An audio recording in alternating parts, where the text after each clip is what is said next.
Indonesia adalah harga mati saya. Saya punya harapan yang besar kepada seluruh pemimpin Indonesia, wabil khusus Presiden dan pemerintah saat ini, agar segera melakukan tidak hanya recovery ya.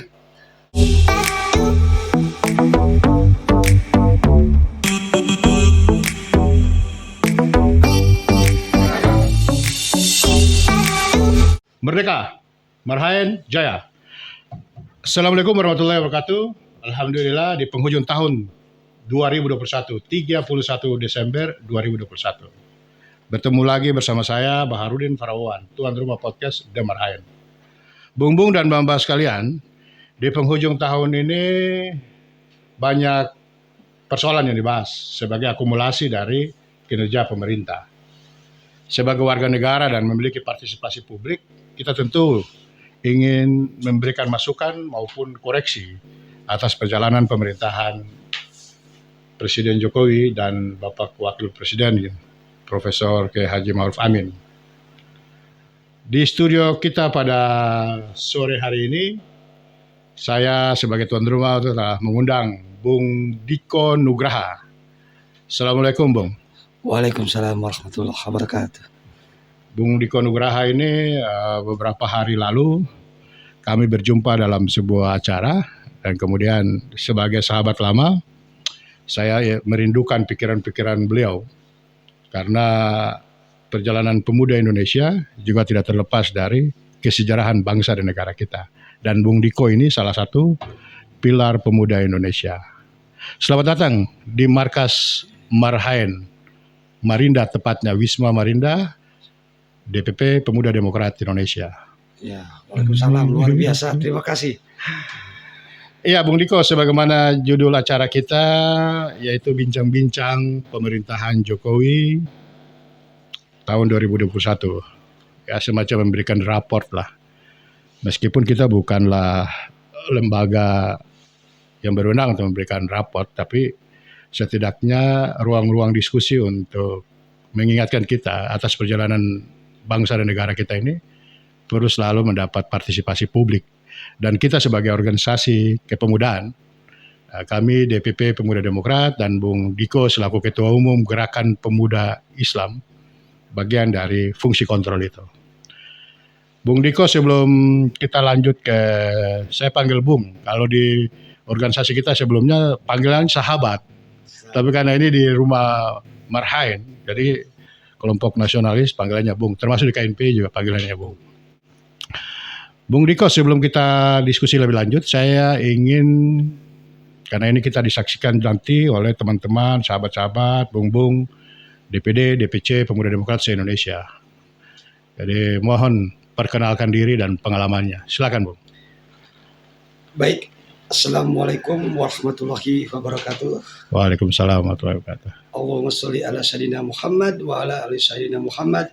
La haula wa la quwata illa billahil aliyyil azim. Terima kasih besar saya persembahkan untuk Bung Bahar dan tentunya keluarga besar Pemuda Demokrat Indonesia yang memegang teguh nilai-nilai Marhaen, insya Allah. Amin. Ya. Luar biasa di ujung tahun ini kami diundang. Nama saya Diko Nugraha, ya lahir asal dari Garut. Oh, Garut ya? Ya, Garut. Terus saya aktif kebetulan di pimpinan Pusat Gerakan Pemuda Islam, dan pernah juga ber-KNPI, pimpinan BEM, dan banyak kegiatan pemudaan kemahasiswaan di sebelumnya. Oke. Iya, Bung Diko. Bung Diko ini kalau setiap perhelatan kongres KNPI selalu menjadi pimpinan sidang ya. Dan ikut memberikan warna-warni perjalanan pemuda Indonesia di KNPI. Bung Diko, kalau Pemuda Demokrat itu oleh Bung Karno dan para pendiri pada saat itu setelah proklamasi Indonesia 1945, kemudian dalam rangka mengawal kemerdekaan, lalu dibentuklah satu organisasi kepemudaan di bawah kelompok nasionalis tahun 1947, Pemuda Demokrat Indonesia, 31 Mei 1947 didirikan di Solo dari Bapak Muhammad Isnaini, ya, kelompok-kelompok ya dulu ada Partai Nasional Indonesia lah. Saya ingin karena kita adalah ruang pemuda Indonesia, ruang partisipasi publik, banyak orang yang mendengar tentang GPI, tapi apa itu GPI? Menurut Bung Diko bisa diceritakan sedikit Gerakan Pemuda Islam. Baik, mungkin begini Bung, kita awal dari perjalanan sejarah bangsa. Ya. GPI akarnya itu dari Islamatan Bond, yang waktu itu menjadi salah satu inisiasi Gerakan Sumpah Pemuda 1928. Sebenarnya yang menorehkan di Republik atau di Indonesia ini satu bangsa Indonesia, satu tanah Indonesia, satu bahasa adalah kelompok pemuda. Jadi tahun 45 itu revolusi fisiknya saja, tapi secara gagasan dan hidayah besar yang diturunkan Tuhan itu kepada para pemuda. Tuhan mempercayakan ide besar ini kepada pemuda. Ya, dia mempunyai komitmen bersama di Sumpah Pemuda itu. Ya.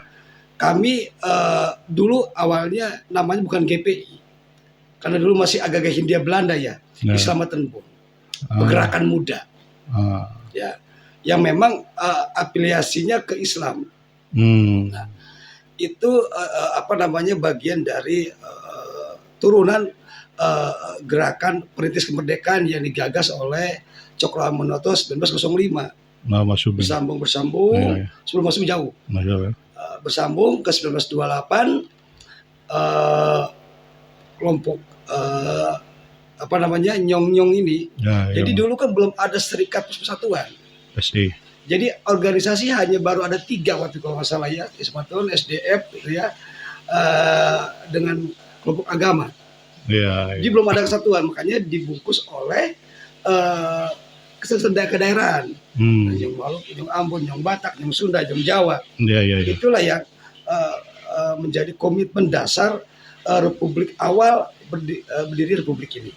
Nah, peran pemuda justru bagi saya sangat signifikan. Baik sebelum pasca kemerdekaan ataupun sebelumnya sesudah revolusi fisik 45. Nah, namun bagi saya pemuda, kalau pemudanya zaman dulu seperti zaman muda sekarang, walau alam, walau bisab ya, merdeka apa tidak, karena sangat jauh.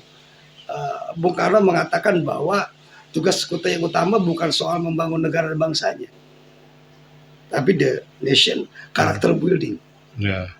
Kalau itu punya, apapun saya lakukan, dan itu hanya potensi besar ada di kelompok pemuda.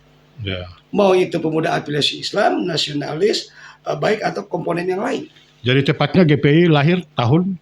Kalau secara organisasi, karena bicara Merah Putih ya, 2 Oktober 1945. 2 Oktober 1945, dan itu ada di seluruh cabang di Indonesia. Ada. Di bawah kepemimpinan Bung Diko. Ya, insya Allah masih. Alhamdulillah. Oke Bung, sudah semakin mendekat, sudah kenal secara pribadi, secara organisasi. Saya ingin kita masuk ke tema diskusi kita.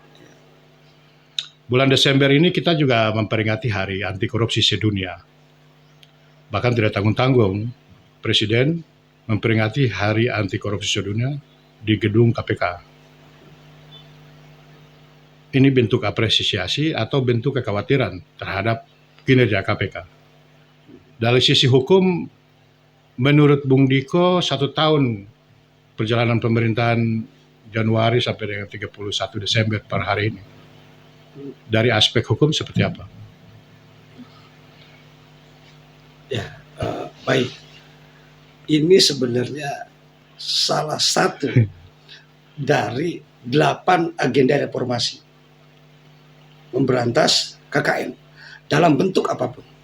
Ya, saya melihat ini disebut kita tetap melakukan sedikit apresiasi ya Walaupun ini sebenarnya ini PR sebenarnya. Apresiasi kepada pemerintahan Jokowi. Iya, apresiasi. Gitu. Minimal untuk masih mau lah. Oke. Masih ada itikan. Ya.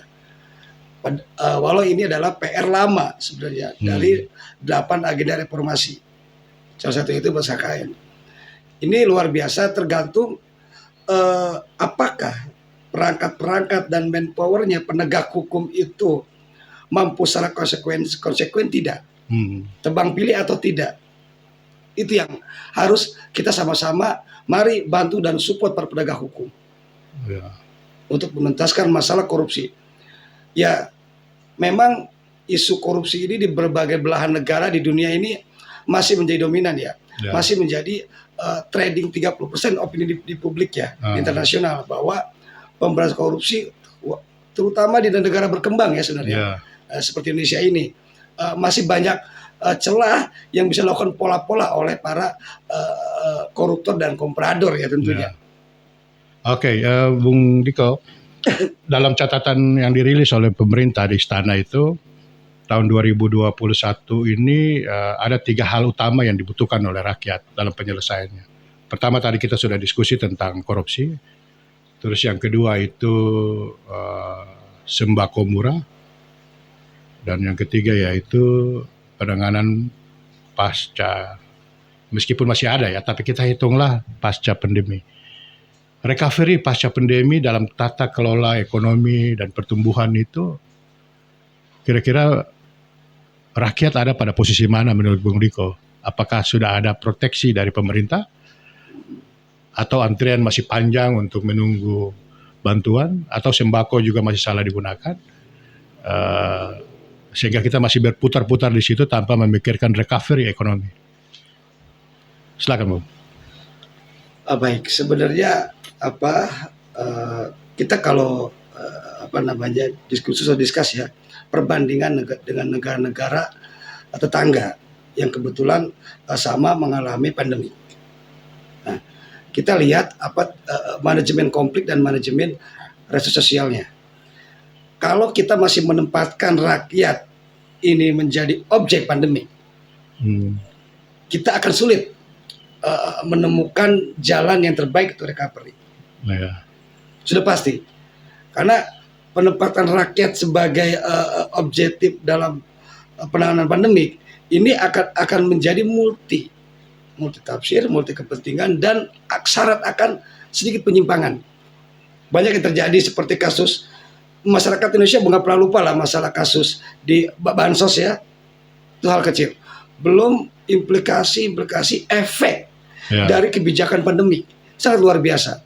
Karena hari ini efek dari pandemi ini sudah mengarah kepada lini kehidupan yang sangat mikro. Pertama, dari secara perilaku sosial saya sudah tahu. Dari perspektif ekonomi, kita perbandingan dari perspektif ekonomi mikro. Apakah hari ini perkembangan mampu bertahan menghadapi situasi pandemi? Kedua, dari pemerintah dan secara makroekonomi, apakah infrastruktur kita sudah siap? Kita kembali lagi terhadap kebijakan, terhadap will. Apakah hari ini presiden dan jajarannya sudah ada pemuktahiran, pemuktahiran kebijakan? Kan dia harus komprehensif. Selain melakukan tata kelola kebijakan, tapi tata kelola juga sosial. Karena sangat banyak implikasinya ya, sampai ke perilaku sosial tadi. Tinggal hari ini mau di manakah posisi rakyat? Kalau posisi rakyat sebagai objek dari pandemik, saya pikir ya, ini akan menjadi sulit.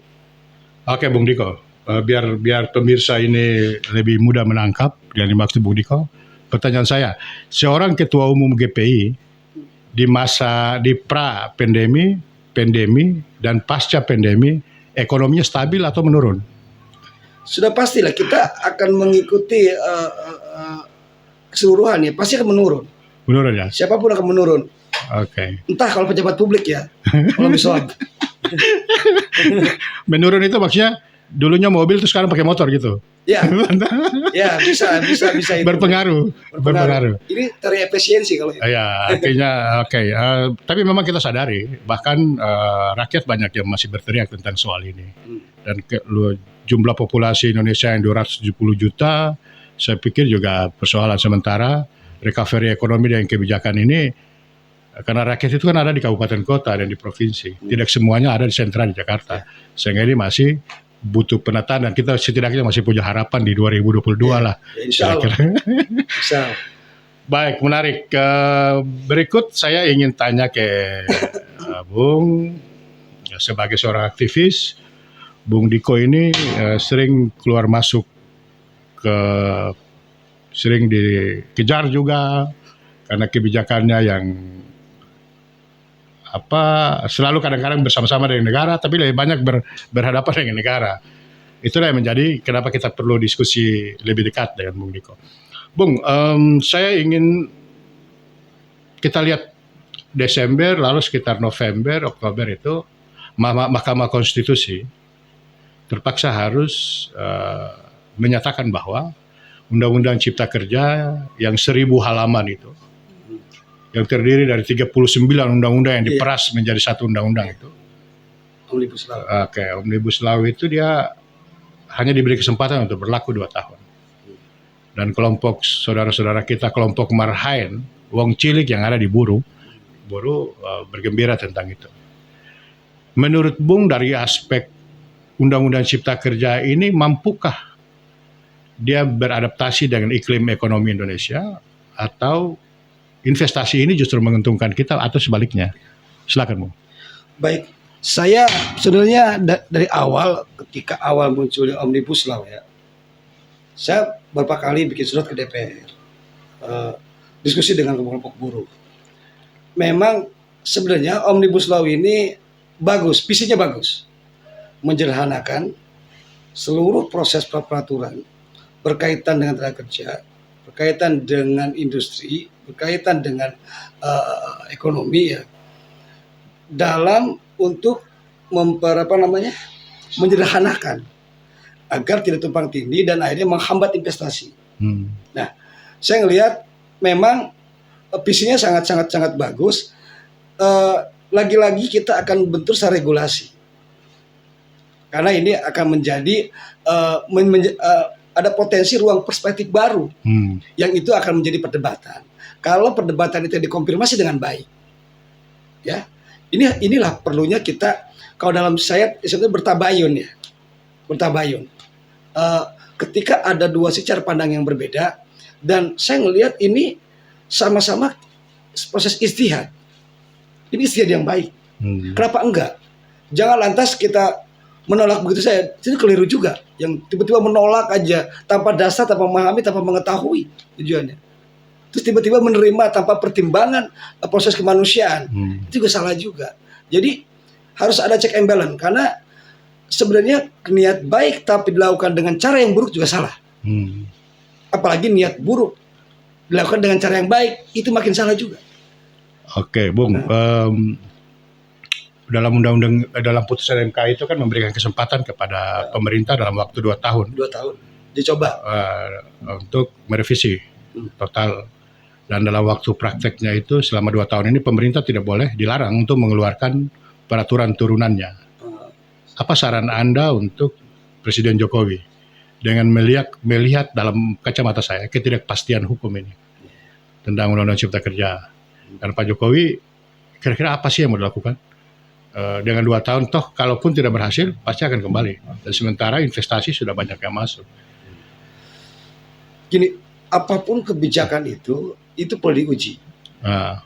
Baik diuji secara pengetahuan agar bisa dikonversi terhadap kebijakan ya, ataupun diuji secara lapangan. Kita dilihat hari ini diuji di lapangan dari serikat ya dengan owner ya, perusahaan. Sejauh mana efisiensi diharapkan, sejauh mana ada potensi investasi. Kita bisa mengukur. Sasarannya jelas, ya kan? Instrumennya jelas. Nah, hari ini tinggal menunggu payung hukumnya tetap. Artinya Anda mau mengatakan bahwa putusan MK ini baik bagi kelompok buruh dan masyarakat pada umumnya, dan pemerintah harus secepatnya menangkap ini karena 2 tahun waktu yang tidak singkat. Jangan sampai undang-undang ini dinyatakan total tidak berlaku. Seperti itu atau beda? Beda. Jadi kalau saya melihatnya MK sudah baik. Jangan sampai ini menjadi sia-sia. Proses istihad yang baik ya, ini menjadi sia-sia karena soal will tadi tidak berani menetapkan, masih bimbang, masih ragu. Karena ya hari ini sekarang kita bicara era milenial. Kalau kita ini kan sudah nyaris kolonial ini. Kalau era milenial itu kan 90-an ke 80-90 ke sinilah. Apa pandangan Bung Ketua Umum GPI dengan melihat 4.0 bahkan 5 hari ini 5.0 di mana ruang itu menembus batas. Kita sudah bukan lagi menjadi masyarakat Indonesia, tapi kita menjadi masyarakat dunia. Kondisi ini adalah tantangan peradaban global. Dan kita sebagai masyarakat Indonesia yang Pancasilais harus dituntun untuk bisa memberikan warna tersendiri, bukan mengikuti warna kebarat-baratan. Apa tanggapan Bung peran pemuda milenial tadi di era digital dan intervensi pemerintah atas perubahan peradaban ini? Silakan Bung. Baik, sebenarnya slogan milenial ini bukan satu hal yang baru ya. Ya. Ini kan hanya menjawab tren aja. Oke. Menjawab tren.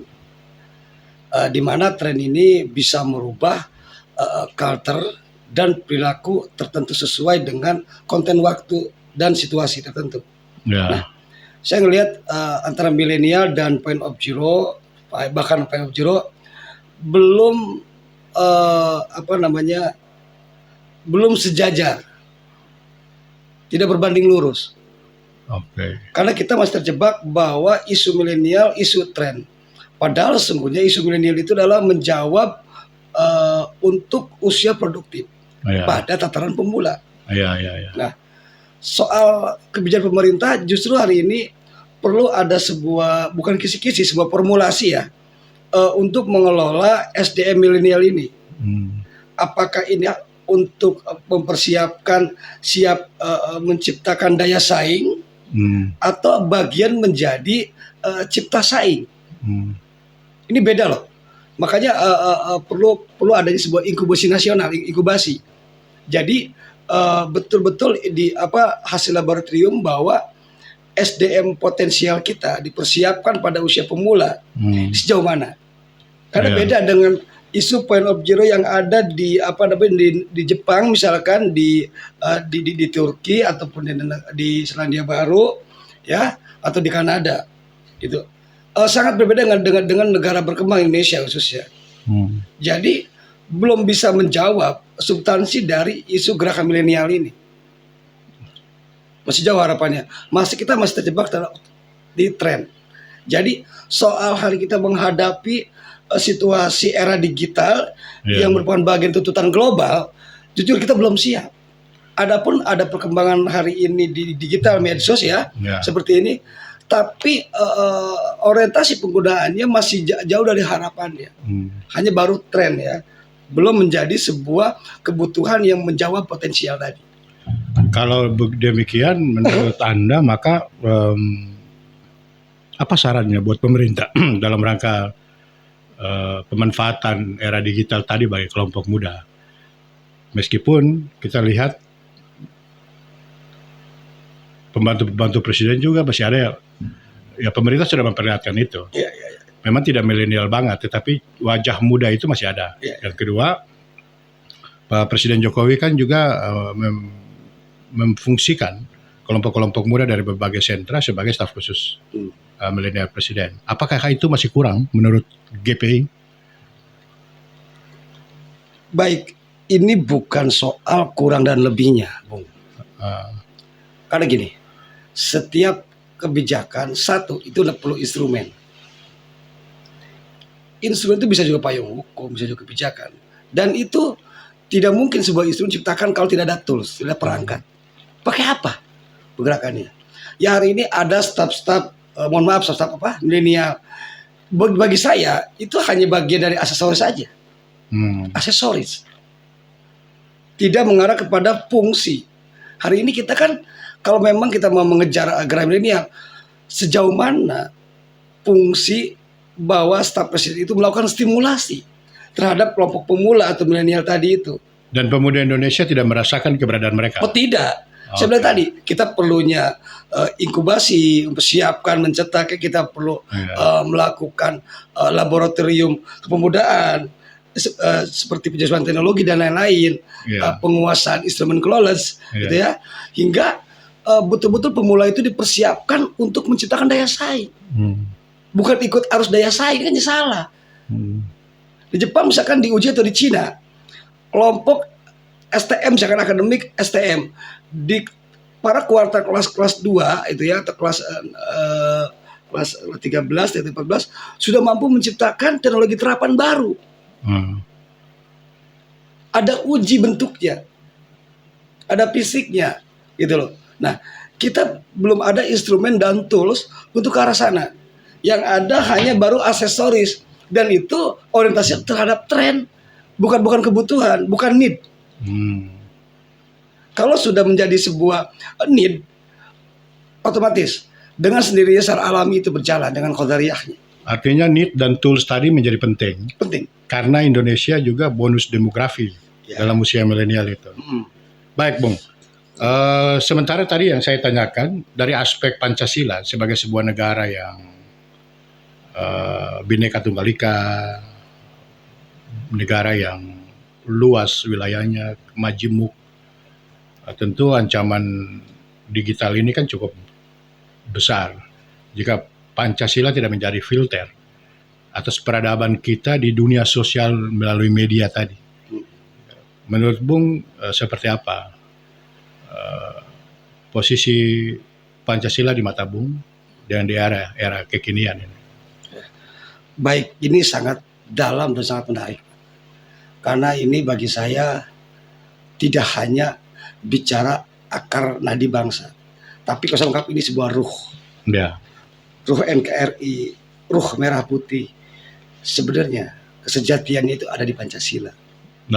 Kebetulan pendiri GPI ya Monasir, Bul Haraf segala macam ada 9 orang dan 4-nya anggota PKI ya. Badan Persiapan Kemerdekaan. Pendiri GPI ini kan ada Monasir, ada anak Cokro Harsono, ada Wahid Hasyim dari GPI. Nah itu sama-sama menandatangani Pancasila sebagai dasar negara. Apalagi Pak Nasir setelah pernah Indonesia mengalami 8 bulan RIS ya, akhirnya dengan mosi integral Pak Nasir yang part itu kebetulan Ketua Umum Pimpinan Pusat Gerakan Pemuda Islam dan Perdana Menteri pertama melakukan jadi itu. Pahlawan kita Muhammad Nasir ini mantan ketum Gerakan Pemuda ketum kedua GPI ya. Luar biasa ya. Lanjut. Makanya saya sebagai bukan pelanjut ya, Hito Gerakan 45. Kalau di GPI itu ada namanya pendidikan itu diklatih salah satunya adalah Hito 45. Salah satunya itu adalah gimana mengimplementasi Pancasila dalam suasana batin keislaman yang membentuk seorang mukmin Indonesia. Ini penting. Islam Nusantara. Mungkin kalau sekarang begitu, tapi ini bicara karakteristik murni Islam Indonesia di situ. Karena kita paham Pancasila ini digagas oleh para ulama, para tokoh yang sangat zuhud ya, yang kebersihan nuraninya demi bangsa negara itu luar biasa. Makanya ketika melakukan istiadatnya itu sangat sangat fundamental ya, dan fundamental. Dan Bung Karno membawakan Pancasila di dunia internasional ini menjadi kebanggaan tersendiri. Saya melihat beberapa video Bung Karno 2 kali rapat di forum internasional mengkampanyekan Pancasila sebagai the five British idea ini adalah yang akan seluruh warga dunia bisa menerimanya. Ya. Karena ini tidak hanya bagian entitas, bukan bagian identitas, tapi ini adalah bicara life, bicara kehidupan yang akarnya akan merujuk kepada situ. Ini bisa supremasi moral. Ya. Karena ini akan membentuk perilaku dan karakternya building masing-masing. Nah, hari ini gimana kita mengamalkan Pancasila pada dunia sekarang ya, digital.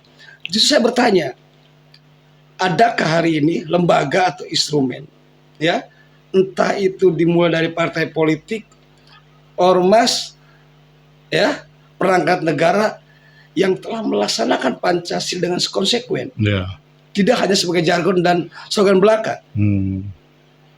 Apa itu esensi orang beriman dan ketuhanan? Apa itu esensi bicara keadilan dan beradab?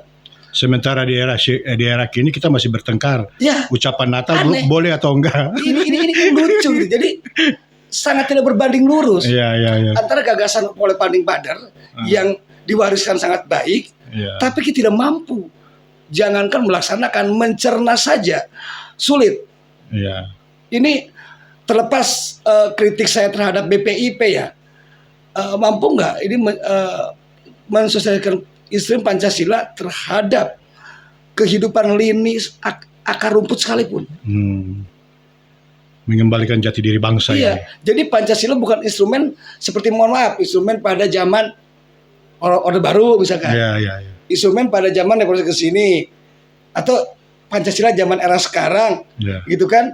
Dan Pancasila nggak bisa ditafsirkan oleh penguasa, nggak bisa. Kalau sudah Pancasila ditafsirkan oleh penguasa dan kekuasaan, akan keliru dan kasihan masyarakat. Tegas saya itu. Sudah 3 dekade, sudah 3 rezim melaksanakan Pancasila sesuai dengan narasi dan kekuasaan tidak tepat. Dan masyarakat jadi korban sampai sekarang. Baik, menarik. Sejarah dari lahirnya Pancasila dan tadi Bung ulas bahwa peran GPI juga tidak terlepas dari itu semua dan dipelopori oleh pahlawan kita Muhammad Nasir. Kita juga ketahui bahwa inspirasi Pancasila ini kan kemudian dari fase nasionalisme, kelompok nasionalisme yang dipilari oleh Bung Karno. Ini kan bagian yang tak terpisahkan dari ajaran Marhainisme, ajaran Bung Karno. Sehingga dielaborasi, maka lahirlah itu. Saya ingin bertanya ke seorang ketua umum Gerakan Pemuda Islam. Apa pandangan Anda tentang Marhain atau Marhainisme? Marhain, kalau saya baca sedikit, mohon maaf, literatur ya, apa-apa. Tentang Marhain. Marhain ini sebenarnya beliau bukan filsuf, bukan akademisi, tapi adalah dia simbol inspirasi para Panding Badar. Gimana Marhain ini sebagai bentuk ya proyek percontohan, khususnya kearifan Indonesia. Kita bisa membaca lah akar dari ekonomi koperasi dari situ, ya, akar ekonomi kerakyatan dari situ. Semua afiliasi ideologi ekonomi Indonesia mau tidak mau merujuk ke Marhain sebenarnya.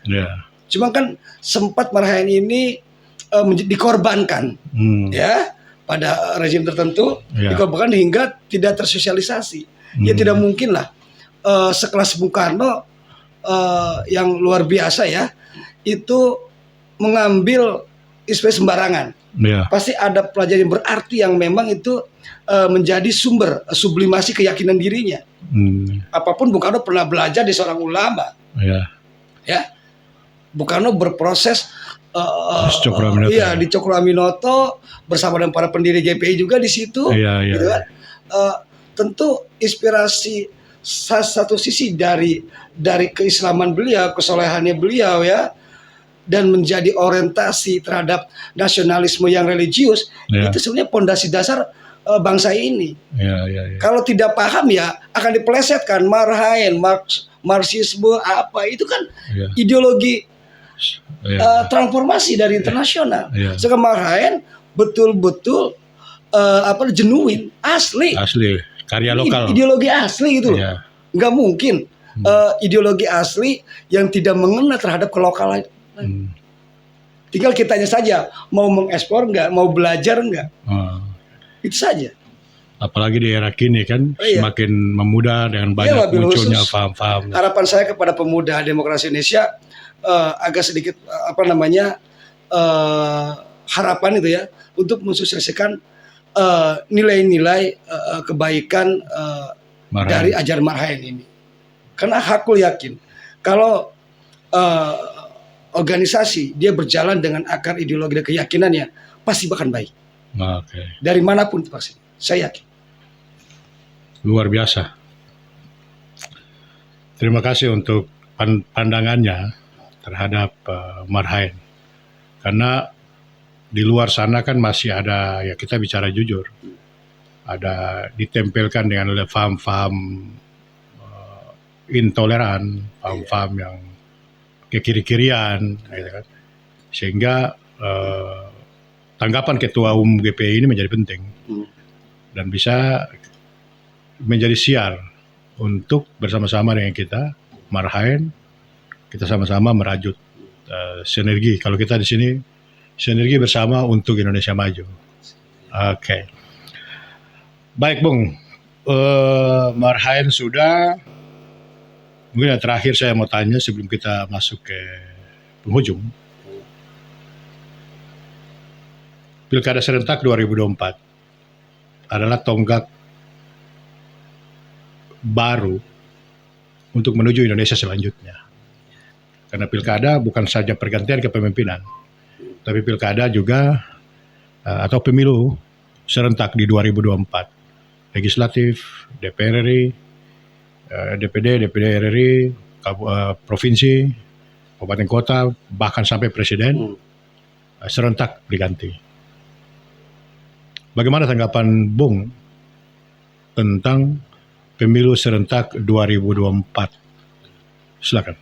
Ya, baik. Saya akan sedikit mengulas merujuk pada nilai Marhaen. Bahwa 3 dasar ajaran Marhaen itu ya adalah dari kita, oleh kita, untuk kita. Ya. Dan kita tahu pribadi Marhaen itu seorang pribumi, ya. Pribumi, ingat ya. Pribumi, Muslim, taat, sederhana, dan pertimbangannya semuanya adalah untuk kemaslahatan. Saya menerjemahkan ini secara perspektif keislaman. Ketika Bung Karno beberapa kali melakukan diskus ya dengan beliau, itu sangat luar biasa, sangat fundamental akar dari Marhaen ini. Kembali kepada pelaksanaan kita, salah satunya itu adalah demokrasi. Ya. Nah, demokrasi acap kali kita sering mengalami perubahan ya, dari demokrasi terpimpin sampai saat ini sekarang sudah mengalami demokrasi yang sedikit agak liberal lah, ya, karena kurang memahami tentang otonomi daerah itu. Nah, kita menyambut perhelatan demokrasi sebagai pesta rakyat, sebagai konsesi rakyat untuk dirinya yang terjadi 5 tahun ke depan. Nah, kita mengalami proses demokrasi dari pilpres, ya, pilgub, pilkada, sampai pildacil tingkat kelurahan, desa, dan RT RW. Pilkades. Ya, pilkades. Itu kan cerminan wajah demokrasi Indonesia. Kalau zaman dahulu kala bahwa proses demokrasi itu pertaruhannya nilai dan moral. Jadi barulah ada unsur sebuah ketokohan untuk menjadi sebuah pemimpin atau imamah. Nah, justru sekarang di era liberal ini karakter pemimpinnya hilang. Karena yang diujinya bukan kualitas individu moralnya, tapi adalah kualitas aset dan kualitas accessibility. Nah, ini sangat jauh dari akar demokrasi sendiri. Kan demokrasi kan mencari sesuatu yang terbaik dari yang terbaik. Dan itu menjadi sublimasi, menjadi sebuah kedaulatan untuk kepentingan orang banyak. Iya. Bukan dari yang banyak untuk satu kepentingan. Untuk investor lah, untuk orang kuat segala macam lah. Sekarang terbalik. Karena demokrasi yang saya pelajari pada Panding Padar ya, demokrasi perspektif Bung Karno, demokrasi perspektif Muhammad Nasir gitu ya. Itu demokrasi untuk kemaslahatan. Bukan demokrasi untuk individu. Ini yang sekarang ada sedikit pergeseran, tergradasi dari visi demokrasi sesungguhnya. Saya mengharapkan Pilpres, Pilkada ke depan itu kembalilah kepada nilai-nilai murni hakiki demokrasi yang sesuai dengan nalar Indonesia. Kedua, kita pemuda jangan terjebak kembali terhadap narasi-narasi yang sifatnya buruk. Kita sampai di korban dulu ya, narasi marhain jadi korban, narasi komunisme segala macam ya, ada domba. Sekarang lagi ada narasi Islam ekstremis lah, apa teori segala macam, radikalisme. Justru kita harus membentengi diri. Kita sedikit orang yang sadar, kelompok sadar itu pemuda ini ya, jangan lagi terjebak terhadap narasi-narasi yang mengarah kepada perpecahan, adu domba, merusak, yang membuang energi. Akhirnya proses energi pembangunan kita tertinggal. Kita habis juga energi kita karena melayani narasi-narasi domba. Saya di GP sendiri, saya nggak ada urusan dengan isu-isu apa kayak yang berkembang di luar. Fokus aja pembinaan. Apa itu ukhuwah keumatan, apa itu muamalah, itu kan, apa itu budia, apa itu pelaksanaan perilaku sosial kita, kesalahan sosial. Yang penting kita berdiri tegak atas jati dirinya, itu penting. Oke, jadi predikat demokrasi di kepemimpinan Pak Jokowi tahun 2021, bagaimana menurut Bung? Membaikkah, memburukkah, biasa saja, atau gimana? Kalau bagi saya masih lebih baik yang kuartal yang pertama, yang periode pertama. Oh begitu? Ya. Alasannya? Ya, alasannya soal pelaksanaan demokrasi ini. Kualitas demokrasi kualitas menurut demokrasinya Anda ini, itu jauh lebih baik. bobotnya ya. Okay. Seperti kebebasan berpendapat, seperti ini segala macam. Karena sekarang banyak yang ketangkap. Ya, bukan salah Jokowinya, itu karena perspektif tadi, instrumen yang tadi lemah. Ya, sedangkan yang menerjemahkan perangkat-perangkat itu belum siap, itu saja. Akhirnya menjadi simpang siur. Ini orang ngomong semaunya, gitu kan? Tiba-tiba satu sisi menerapkan sekarang dengan bunyi. Pasal itu. Yang satu dia tidak punya etika, tidak punya moral, tidak narasi yang baik, gitu kan? Yang satu sih salah juga menanggapinya. Akhirnya yang rusak apa? Terancamnya bobot demokrasinya. Ya kalau salah instrumennya tadi. Oke. Menarik, Bung Diko. Terakhir ini saya ingin tanyakan, karena judul kita adalah bincang-bincang raport Presiden Jokowi di tahun 2021. Andaikan raport itu nilainya dari 1 sampai 10. Tahun 2021, Gerakan Pemuda Islam memberi nilai berapa kepada Presiden Jokowi? Ini nilai untuk apa? Sebagai presidennya apa sebagai pemimpinnya? Kebijakannya. Ya, ini kan tadi kita ngomong mulai dari korupsi, bansos, ekonomi, milenial, Pancasila, dari keseluruhan, bahkan mungkin dari ada yang kita tidak sempat diskusikan karena terbatas waktu. Angka berapa untuk Presiden Jokowi dan pemerintahannya? Ya, saya mungkin tidak punya kapasitas ya. Tidak karena apa-apa. Saya bukan personal yang representatif. Gitu. Tapi saya punya subjektif penilaian saya sebagai entitas pemuda ya. Ya mungkin untuk sekarang masih kategori cukup ya. Cukup itu berapa? Bisa kan kalau 10 kan berarti 5 bisa. Maksimal itu 7. 7 ya? Maksimal 7. Tidak bisa dinaikin dikit 8 belum. Gitu. Maksimal 7.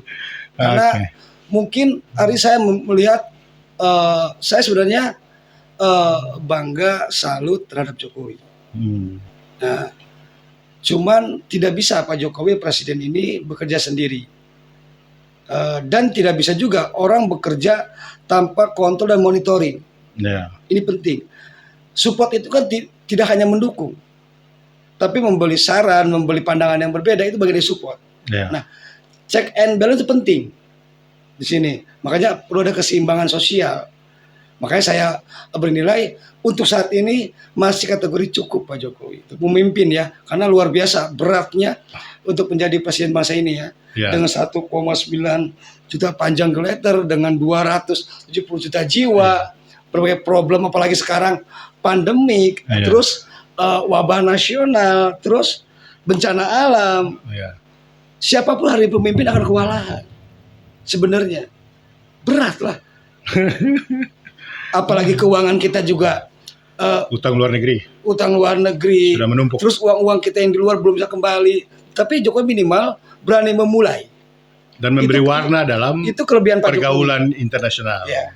Kelebihan Jokowi berani memulai. Misalkan BLBI itu apalah, hari ini remunerasi, penagihan wajib pajak. Ya. Minimal Jokowi telah mendapat fondasi, berani memulai. Baik, Bung Riko. Ya.